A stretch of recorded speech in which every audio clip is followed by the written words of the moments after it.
Hi students, మన విశ్వం part 1కు స్వాగతం. ఈరోజు మనం మన విశ్వం గురించి తెలుసుకుందాం. మన విశ్వం అనేటువంటి టాపిక్లో మనం గ్యాలక్సీ గురించి తెలుసుకుందాం. గ్యాలక్సీ అంటే మనం ఆకాశంలో అనేక నక్షత్రాల గుంపులు చూస్తూ ఉంటాం. ఆ ఆకాశంలో ఆ నక్షత్రాలను మనం లెక్క పెట్టడం సాధ్యం కాదు. అలా అనేక నక్షత్రాలు ఒక సముదాయంగా ఏర్పడతాయి, గుంపుగా ఉంటాయి. వాటిని మనం గ్యాలక్సీ అంటాం. ప్రతి గ్యాలక్సీలో కూడా కొన్ని కోట్ల నక్షత్రాలు ఉంటాయి. అటువంటి గ్యాలక్సీలు మన విశ్వంలో వేల కొద్దీ ఉన్నాయి. మన సూర్యుడు పాలపుంత గ్యాలక్సీకి చెందినటువంటి ఒక నక్షత్రం. ఆ గ్యాలక్సీని మిల్కీ వే అని కూడా పిలుస్తూ ఉంటాం. సూర్యుని చుట్టూ గ్రహాలు, గ్రహాల చుట్టూ మళ్ళా ఉపగ్రహాలు ఉన్నట్లే గ్యాలక్సీలో ఉన్నటువంటి ఇతర నక్షత్రాల చుట్టూ కూడా గ్రహాలు ఉండొచ్చు. ఆ గ్రహాలు కూడా ఉపగ్రహాలు ఉండొచ్చు అని సైంటిస్టులు కనుగొనడం జరిగింది. ఈ పై వాటన్నిటిని కలిపి మనం విశ్వకుటుంబము అని పిలుస్తూ ఉన్నాం. మరి ఇందులో మన భూమి ఒక చిన్న గులకరాయి అయితే మనకి దగ్గరలో ఉండే నక్షత్రం సూర్యుడి కదా, అది ఒక పెద్ద బంతి పరిమాణంలో ఉంటాడు. కొన్ని నక్షత్రాలు సూర్యుని కంటే పెద్దవిగా ఉండొచ్చు, చిన్నగా కూడా ఉండొచ్చు. నక్షత్రాలు స్వయం ప్రకాశకంగా ఉంటాయి. అంటే స్వతహాగా అవి వేడిని, కాంతిని, కిరణాలను వెదజల్లుతాయి వాటంతట అవే. అందుకే స్వయం ప్రకాశకాలు అంటాం. మరి మనకు అతి సమీపాన ఉండే నక్షత్రమే ఎవరు? సూర్యుడు. అంటే అన్ని నక్షత్రాలు దూరంగా ఉండి సూర్యుడు ఒక్కడు దగ్గర ఉండడానికి కొంచెం పెద్దగా కనపడతాడు. మరి భూమికి సూర్యునికి మధ్య దూరం ఎన్ని కిలోమీటర్లు? 15 కోట్ల కిలోమీటర్లు. దాన్ని మనం 1.5 ఇంటూ 10^11 మీటర్స్గా మనం రాస్తాం. ఈ విశ్వం మన ఊహకందనంత విశాలమైనటువంటిది. కాంతి కిరణం ఒక సెకండ్లో ఎంత దూరం పోతుందో తెలుసా? 3 లక్షల కిలోమీటర్లు. కాంతి ఒక సంవత్సరం కాలంలో మరి ప్రయాణం చేస్తే దాన్ని కాంతి సంవత్సరం అని పిలుస్తాం. ఆ కాంతి సంవత్సరం విలువ దాదాపుగా 9.3 ఇంటూ 10^15 మీటర్లుగా ఉంటుంది. కాబట్టి సూర్యకిరణాలు బయలుదేరిన తర్వాత మన భూమి చేరడానికి ఎంత సమయం పడుతుంది అని అంటే 8 నిమిషాల సమయం పడుతుంది. ఆ 8 నిమిషాల కిరణాలు మన భూమికి చేరుతాయి. అంటే ఇప్పుడు ప్రజెంట్ మన మీద పడుతున్న కిరణాలు 8 నిమిషాల క్రితం సూర్యుని నుంచి బయలుదేరి మన మీద, అంటే మన భూమి మీద పడతా ఉన్నాయి. కాబట్టి మన విశ్వంలో అనేక నక్షత్రాలు ఉన్నాయి. నక్షత్రాల చుట్టూ గ్రహాలు తిరుగుతూ ఉన్నాయి. ఆ గ్రహాల చుట్టూ ఉపగ్రహాలు తిరుగుతూ ఉన్నాయి అని మనకు తెలుస్తూ ఉంటుంది.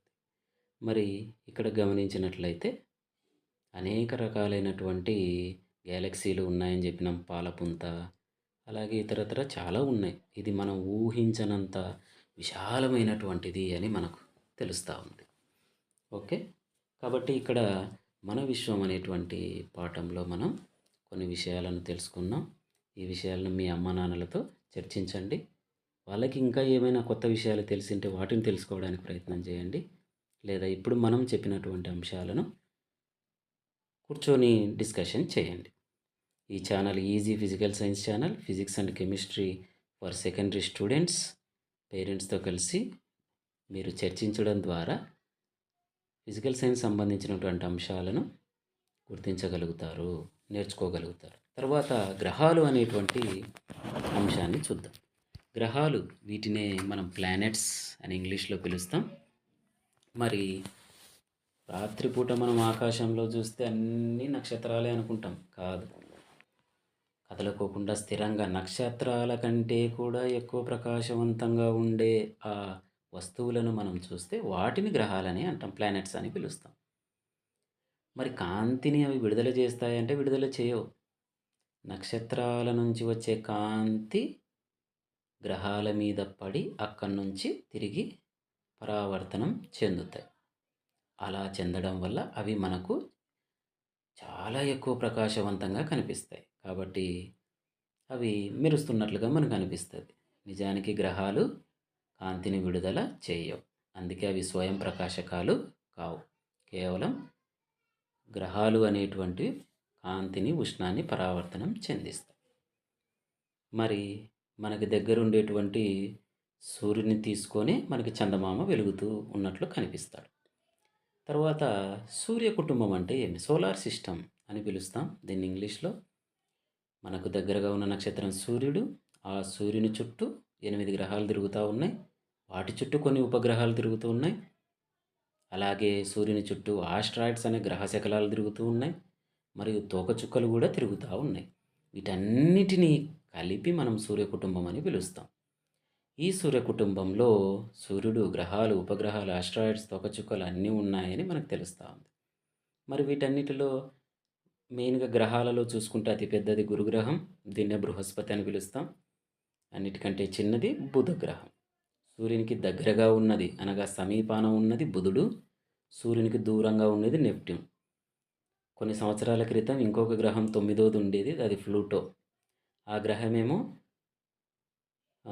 ఈ సౌర కుటుంబంలో నుంచి తొలగించబడింది. ఎందుకంటే ఒక గ్రహానికి ఉండాల్సిన నియమాలు దానికి లేవని చెప్పి తొలగించేసి కేవలం ఇప్పుడు 8 గ్రహాలే పెట్టారు కాబట్టి అతి దూరాన ఉన్నది నెప్ట్యూన్. మరి ఈ గ్రహాలన్నీ ఎలా తిరుగుతా ఉన్నాయి? దీర్ఘవృత్తాకార మార్గంలో తిరుగుతున్నాయి.